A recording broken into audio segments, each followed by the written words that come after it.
মনে ইচ্ছে জাগলো জিজ্ঞাসা করি গুগলকে যে বাংলাদেশে এক্স্যাক্টলি ফ্রিল্যান্সারের সংখ্যা কত হতে পারে। গুগল যে আমাদের তথ্যটি দিয়েছিল সেটা রিয়েলি শকিং, এবং গুগলের কাছে সঠিক তথ্য নেই সেটাও দাবি করেছে। যে ডেটা পেয়েছি সেটি ছিল 2023 সালের জানুয়ারি মাসের রিপোর্ট অনুযায়ী। সেখানে বলা হয়েছে প্রায় 6,50,000-এর অধিক ফ্রিল্যান্সার রয়েছে বাংলাদেশে, এবং এর ভিতরে 5 লক্ষ মানুষ রয়েছে যারা সবসময় ফ্রিল্যান্সিং করে অর্থ উপার্জন করে থাকে, দেশে বৈদেশিক মুদ্রা নিয়ে আসে। এবং 2023 সালে যে রিপোর্টটি ছিল সেটি জানুয়ারি মাসের 2019-এর যে রিপোর্ট প্রায় একই রকম বলা যেতে পারে। 2019 সালে যেখানে দেখানো হয়েছে প্রায় 6,50,000 ফ্রিল্যান্সার বাংলাদেশে কাজ করছে। ফ্রিল্যান্সার আরেক তথ্যে দেখা গেছে যে আপওয়ার্কের ডেটা ঘাটতে গিয়ে যেটা পেয়েছি সেখানে রয়েছে প্রায় 8 লক্ষের অধিক ফ্রিল্যান্সারের রেজিস্ট্রেশন রয়েছে আপওয়ার্ক ফ্রিল্যান্সিং সাইটটিতে। এ থেকে বোঝা যায় যে বাংলাদেশে প্রায় এর থেকে বেশি ফ্রিল্যান্সারও হতে পারে। তবে ওই তথ্যে আরো বলা হয়েছে যে বাংলাদেশে যদি সব থেকে বেশি ফ্রিল্যান্সাররা কাজ করে, যদি এভাবে চিন্তা করি তাহলে ফাইবার হতে পারে, যেখানে সব থেকে বেশি বাংলাদেশি ফ্রিল্যান্সার কাজ করে থাকে as a freelancer on Fiverr job site বা প্রাইভেট ফ্রিল্যান্সিং সাইট। তবে যদি 8 লক্ষের বেশি অ্যাকাউন্ট ফাইবারে হয়ে থাকে তাহলে কত ফ্রিল্যান্সার রয়েছে বাংলাদেশে সেটা বলাটা বা এক্সাক্ট ডেটা দেওয়া খুব একটা সহজ হবে না। এছাড়াও অনেকেই রয়েছেন যারা শুধুমাত্র যে ফ্রিল্যান্সিং করে অর্থ উপার্জন করেন বিভিন্ন ফ্রিল্যান্সিং সাইট থেকে তা কিন্তু না, ঘরে বসে ইনকামের আরো কিছু মাধ্যম রয়েছে। যেমন অনেকে কন্টেন্ট ক্রিয়েট করে বিভিন্নভাবে ফ্রিল্যান্সিং করে থাকেন। আবার অনেক ফ্রিল্যান্সার রয়েছে যারা শুধুমাত্র আপওয়ার্ক ফাইবার থেকে ইনকাম করেন না, তারা সরাসরি ক্লায়েন্ট বিভিন্ন মাধ্যম থেকে সংগ্রহ করে তারা ফ্রিল্যান্সিং এর কাজগুলো করে থাকেন।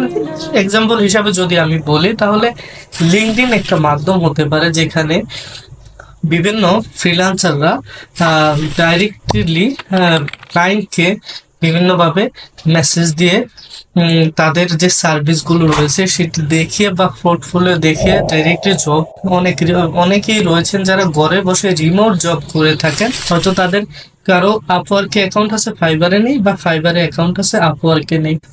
ফ্রিল্যান্সিং মানে আমরা যে শুধু ঘরে বসে বহির্বিশ্বে কাজ করব তা কিন্তু না। ফ্রিল্যান্সিং মানে আরো কিছু কথা যেটা বলাটা উচিত আমার এখানে মনে হয়েছে। আমরা অনেকেই মনে করে থাকি যে কম্পিউটারে যে আইটি স্কিল আছে যেগুলো শেখার মানেই বা মূল উদ্দেশ্য রয়েছে ফ্রিল্যান্সিং করা, তা কিন্তু আমি নিজেই ক্রিয়েটিভ আইটি থেকে অনলাইনে ইন্টেরিয়র এক্সটেরিয়র করেছি, যেটা আমার নিজের ক্যারিয়ার ডেভেলপ করার জন্য, নিজেকে বুস্ট করার জন্য, এবং আমার মনে হয়েছে ইন্টেরিয়র এক্সটেরিয়র ডিজাইনটা আমাকে শেখা উচিত। যেখানে অটোক্যাড শেখানো হয়, ডোমিয়ন, ভিভে, স্কেচআপ। আমি একজন প্রবাসী, যেটা আমাকে ভালো জব পেতে সাহায্য করবে। আমার মূল উদ্দেশ্য ছিল না কিন্তু আমি ফ্রিল্যান্সিং করব। সো আপনারা যারা চিন্তা করে থাকেন যে আইটি স্কিল শেখা মানে ফ্রিল্যান্সিং, সেটা কিন্তু না। গ্রাফিক ডিজাইন করে অনেকে বাংলাদেশে ভালো ভালো প্রতিষ্ঠানে জব করছে, ইন্টেরিয়র শিখে অনেকে ভালো ভালো প্রতিষ্ঠানে জব করছে। তারপর বিভিন্ন কোডিং আপনি শিখে বাংলাদেশে বিভিন্ন প্রতিষ্ঠানে আপনি চাকরি করতে পারেন। তো যে কথাটা আসলে মূল উদ্দেশ্য রয়েছে সেটা হলো আপনি যে স্কিল শিখেই যে ফ্রিল্যান্সিং করবেন সেটা কিন্তু সঠিক না, সেটা কিন্তু ভুল ধারণা। আরেকটা ব্যাপার সেটা শেয়ার করা উচিত যে বাংলাদেশে এক্সপার্ট লোকের সংখ্যা খুবই কম, শুধুমাত্র বাংলাদেশেই না।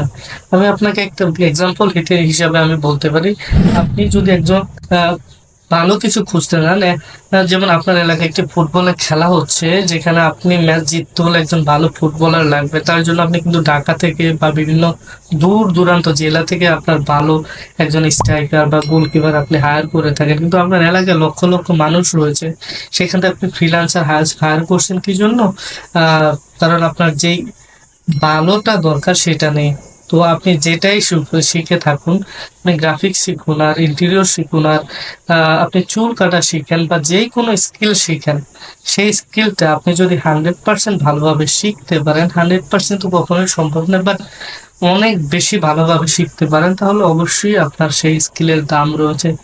সো আমি সাজেশন করব বর্তমান যুগে আপনি যদি নিজেকে ডেভেলপ করতে চান, পড়াশোনা ইজ ইম্পর্টেন্ট। আপনি তো নর্মাল কোনো জায়গাতে পড়াশোনা করবেন, সেটাই স্বাভাবিক। তবে স্কিল শিক্ষাটা অনেক বেশি ইম্পর্টেন্ট, কারণ স্কিলই আমাদেরকে ইনকামের রাস্তার দিকে নিয়ে যাবে। নর্মাল এডুকেশনের মাধ্যমে গভর্নমেন্ট চাকরি কয়জনই পেতে পারে? আপনি জানেন, স্কুলে যে শিক্ষক নিয়োগ দেওয়া হয় সেখানে 60% মহিলা কোটা থাকে, 40% থাকে মুক্তিযোদ্ধা কোটা, তারপর পোষ্য কোটা, এভাবে 95% কোটা তো এমনিতেই চলে যায়। পুরুষদের জন্য কোটা থাকে 5%, যেখানে আসলে মারামারি করেও পাওয়া সম্ভব নয়, মেধা তো দূরের কথা।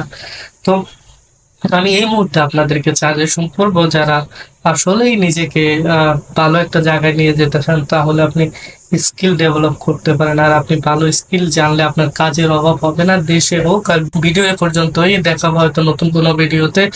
ভালো থাকবেন, আল্লাহ হাফেজ। Okay, who wants another cocktail? All right.